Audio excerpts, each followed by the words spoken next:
بسم اللہ الرحمن الرحیم۔ ویلکم ٹو روحانی پرواز۔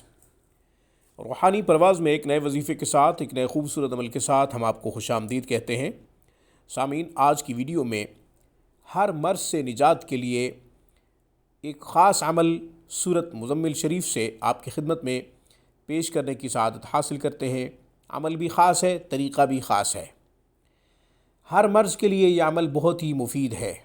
مرض کوئی بھی ہو، کسی بھی بیماری میں کوئی شخص مبتلا ہے تو یہ عمل کیا جا سکتا ہے، چاہے وہ بیماری چھوٹی ہو یا بڑی ہو، خطرناک ہو یا پھر معمولی ہو، غیر معمولی ہو تو بھی یہ عمل کیا جا سکتا ہے۔ ڈاکٹروں نے مایوس کر دیا ہو، نا امید کیا ہو تو بھی یہ عمل کیا جا سکتا ہے۔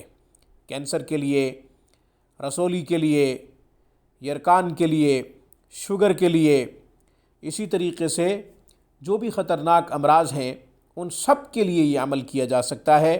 کرنا کیا ہے؟ کرنا یہ ہے کہ 21 دھاگے لے لیں۔ 21 دھاگے، 21 دھاگوں کو آپ نے ایک دھاگا بنا لینا ہے، جوڑ لینا ہے۔ جب آپ 21 دھاگوں کو آپس میں جوڑ لیں، ایک تار بنا لیں، اس کے بعد آپ نے سورۃ مزمل شریف کو 21 مرتبہ پڑھنا ہے۔ ایک مرتبہ سورۃ مزمل شریف کو پڑھ کے ایک گرہ لگائیں، پھر سورۃ مزمل شریف کو پڑھیں، دوسری گرہ لگائیں۔ اسی طریقے سے 21 گرہ لگانی ہے۔ ان 21 دھاگوں کو ایک دھاگا بنا کر آپ نے سورۃ مزمل شریف کو 21 مرتبہ پڑھنا ہے اور ہر دفعہ ایک گرہ لگانی ہے۔ یوں 21 گرہ ہو جائیں گی۔ وہ دھاگا مریض کے گلے میں ڈال دیں، انشاءاللہ مریض صحت یاب ہو جائے گا، مریض شفا یاب ہو جائے گا۔ طریقہ بہت ہی آسان ہے۔ سورۃ مزمل شریف کو 21 مرتبہ پڑھنا ہے اور ہر دفعہ پڑھنے کے بعد ایک گرہ لگانی ہے، تو یوں 21 گرہ لگانی ہے۔ 21 دھاگوں کو ایک تار بنا کر آپ نے یہ دم کرنا ہے اور دھاگے کی جو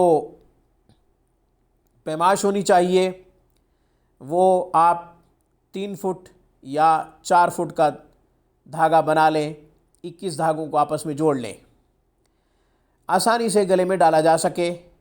ضروری نہیں ہے کہ 3 فٹ ہو یا 4 فٹ ہو، یہ ضروری نہیں ہے، آسانی سے گلے میں ڈال سکے۔ 21 گرہیں بھی آسانی سے لگائی جا سکیں۔ 21 دفعہ سورۃ مزمل شریف کو پڑھنا ہے اور 21 گرہیں لگانی ہے۔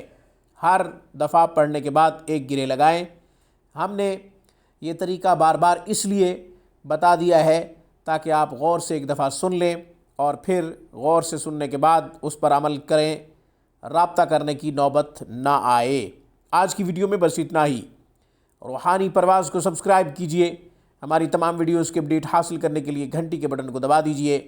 السلام علیکم ورحمۃ اللہ وبرکاتہ۔